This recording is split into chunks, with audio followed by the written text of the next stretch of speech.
bu tuxumlarning ishlab chiqara olmasligi bilan bog'liq bo'lishi mumkin. Ya'ni testosteron agar tuxumlar yaxshi katta bo'lmasa, kichkina tuxumlar bo'lsa, organizm uchun yetarli miqdordagi testosteronni ishlab chiqarib bera olmaydi.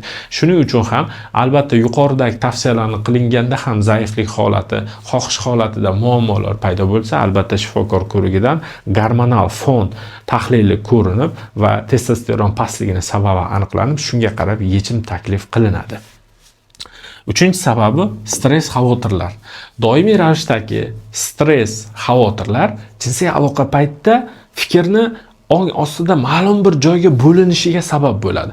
Ya'ni bunaqa holatda ko'pchilikda bemorlarda qo'rquv paydo bo'ladi yoki aloqani boshlanishidan oldin sharmanda bo'lib qolmasmikanman deydi. Ya'ni sindrom тревожного ожидания сексуальной неудачи, ya'ni omadsizlikka uchray qolmaymanmi degan qo'rquv bo'ladi. Bundan tashqari aloqani o'rtasida nimadir muammoda stress yurgan bo'lsa, birdaniga yodiga kelib qoladi va jinsiy aloqadan